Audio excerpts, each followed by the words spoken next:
Wisconsin'dan selamlar. Evet, karlı bir sabaha uyandım. Kar fırtınasından sonra kuzeyden güneye Teksas'a inmiştim. Eve gitmiştim. Yılbaşında evdeydim. Teksas sıcaktı. 70-75 Fahrenheit. Yani yaz sıcağı diyebilirim. Şimdi buradaki hava sıcaklığına baktığım zaman dışarıyı 30 Fahrenheit görüyorum. Yani şöyle söyleyeyim. 30 Fahrenheit, 32'de 0 demek. 0 Celsius demek.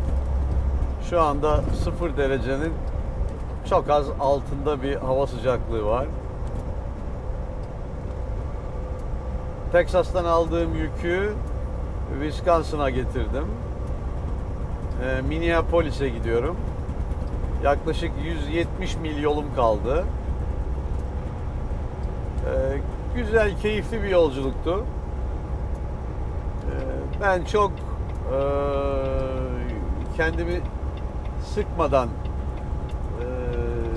çalışıyorum. Gece uykumu alıyorum. Dinlene dinlene, yemeğimi yiyerek, sporumu, egzersizimi yaparak, yükü de zamanında yetiştirecek şekilde planlamamı yapıp bu şekilde çalışıyorum.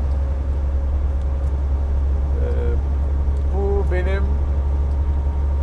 4. şirketim. Bundan evvel bir leasing denemem oldu. Fakat çalıştığım, lease yaptığım firma, yani trak kiraladığım firma iyi yük bulamadı, değerli yük bulamadı. Bu da bana para kazandırmadı. Tabii biz bu işi para kazanmak için yapıyoruz. Hobi olarak yapmıyoruz. Tamam, keyifli bir iş ama neticede bayağı bir emek sarf ediyorum. Bunun karşılığında da para kazanmam lazım. Zarar etmedim ama para da kazanmadım. Böyle hani kafa kafaya geldi. 50-50 diyelim. Bu şekilde başladık bu son işimize de. Şimdi navigasyona bakıyorum.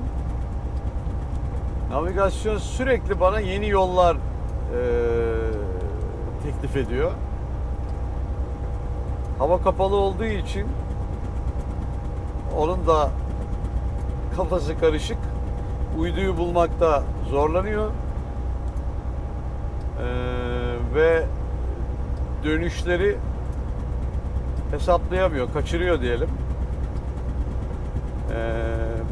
Ben geçtikten sonra o dönüşü buradan dönmen lazımdı diyor. Yeni rotayı hesaplıyor. Böylelikle bana yaklaşık bir 35-40 dakika kaybettirdi. Normalde sabah 10'da bu yükü teslim edip yeni yükü yine buradan alacağım. Oradan da Michigan'a gitmem gerekiyor. Yine soğuk topraklar, karlı topraklar. Ama biz, eşim de ben de buraları seviyoruz. Ben lease yapmak için trak almaya gittiğimde Meltem'le beraber gittik. Chicago'dan aldık ve 1200 mil beraber geldik. Onun trakla ilk uzun yol denemesiydi. Hatta ilk trak yolculuğuydu. Çok hoşuna gitti. 20 gün izni vardı. Öğretmen bir Teksas'ta bir high school'da, yani lisede öğretmen, matematik öğretmeni. 20 gün izni vardı. Noel izni. O izinde benimle dolaşmayı planlıyordu. Fakat ben bir iz yaptığım tırağı götürüp Chicago'ya teslim edip oradan da başka bir şirkete geçince hiç eve gelmeden dönüp onu alamadım. Ve o 20 gün evde, ben de 20 gün yollarda olmuş oldum.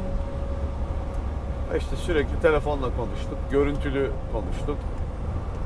Burada olamasa da buradaymış gibi davrandı ama laf aramızda büyük bir macerayı kaçırdı. Çünkü son 40 yılın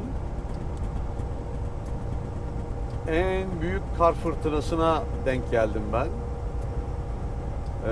Chicago'dan yükü aldım. Hava Michigan'a doğru gidiyordu. Benim rotam da Michigan'dı. Hatta Michigan'ın Kanada sınırına gitmem gerekiyordu.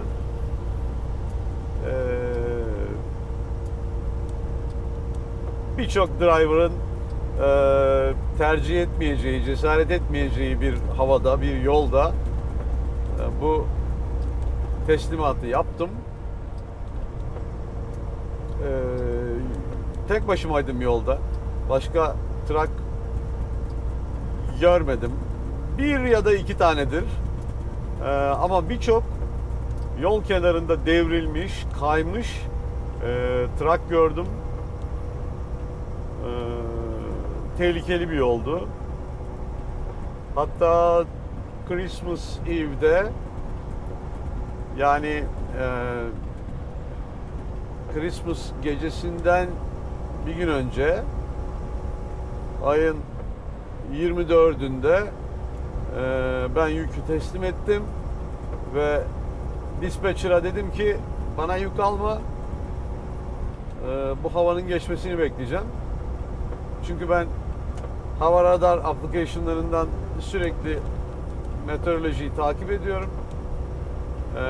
Anlık biliyorum nereye ne yağacak, yol durumu nedir, hangi yol açık, hangi yol kapalı. Arkadaşın herhalde boşluğuna geldi diyelim. Beni fırtınanın tam göbeğine gönderdi. Ama ben teslim ettim. Ve orada o kar fırtınasının geçmesini bekledim. 4 gün bir truck stop'ta oturdum. Yemekler yaptım, kitap okudum, filmler seyrettim. Eşimle konuştum, kızımla konuştum ama sıkıldım. Çünkü bu işin keyifli tarafı bu aracı sürmek. Yolda olduğunuz zaman zamanın sürenin nasıl geçtiğini anlamıyorsunuz. Ve her an, her gün değişik bir olayla, değişik bir insanlarla karşılaşıyorsunuz.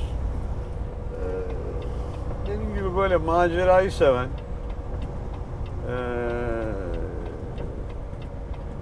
Amerika coğrafyasına hayran, işte Vahşi Batı amatör de olsa Vahşi Batı tarihi araştırmacısı diyebiliyorum. Bir amatör araştırmacıyım ben.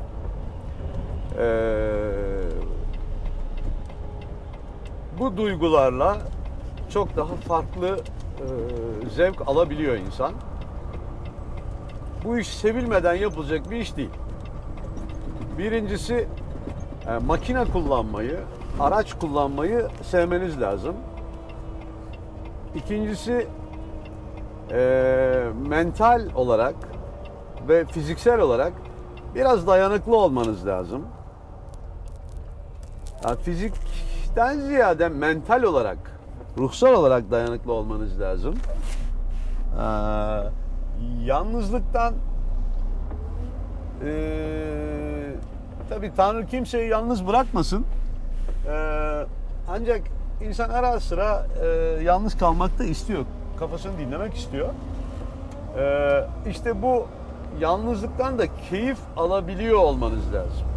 Yani müziğinizi açarsınız, kahvenizi koyarsınız termosunuza, mis gibi dışarıdaki havayı izlerken aracınızı sürersiniz.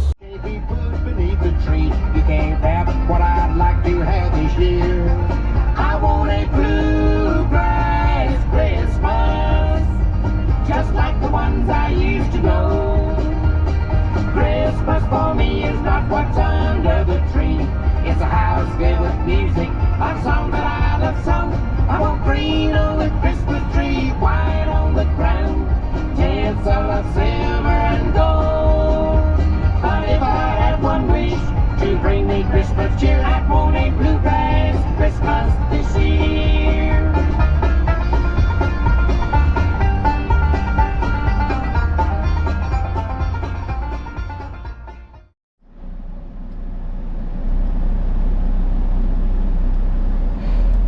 Selamlar. Chicago'dan yükü aldım. Şimdi Michigan'a gidiyorum. Gece saat 8'i çeyrek geçiyor. Hava 0 Fahrenheit. Chicago donmuş durumda. Asfalt gözükmüyor. Her yer buz. Tabii bütün gece sürmeyeceğim. Güvenli bir yere kadar gideceğim. Çünkü 300 mil kadar bir yolum var. 100 mil kadar gidip daha sonra güvenli sıcak bir yerde tırağımı park edeceğim. Geri kalan milleri yarın sabah süreceğim. Hava buz gibi. Ama ben buzdolabı taşıyorum. Komik. Herkes soğuktan bağırıyor. İnanın eldivenimi çıkartmak zorunda kaldım. Parmaklarım uyuştu. Yani 15-20 dakika içerisinde açıkta kalan uzuvlar donabilir. O kadar soğuk. Bu zaten televizyon kanalları uyarıyordu. Bu blizzard, yani kar fırtınası, aşağıya Arkansas'a kadar, neredeyse Texas'a kadar bir soğuk hava tabakası var. Nereden gideceğiz? Herhalde buradan gideceğiz. Her yer kapalı olduğu için, karla kaplı olduğu için nereden gideceğimi anlamak biraz zor. Şimdi size yolu da göstereceğim. Valla eğlenceli bir gece olacak. Christmas, yani Noel, pazar günü 2 gün sonra. Bugün ayın 22'si, 24'ü pazara gelecek. Cumartesi pazar, 24'ü gecesi Noel, yani cumartesi gecesi ne denk geliyor? Yanlış hesaplamadıysam. Vallahi soğuktan beynim uyuştu. Adımı sorsalar bilmiyorum diyeceğim. Bilmiyorum kelimesini söyleyebilecek miyim? Acayip soğuk. Yani ben çok soğuk gördüm. Ama Chicago'nun soğuğu çok başka. Çünkü rüzgar var. Hissedilen ısı daha da düşük. Şöyle kamerayı çevireceğim şimdi. Bir de yolu göstereyim size.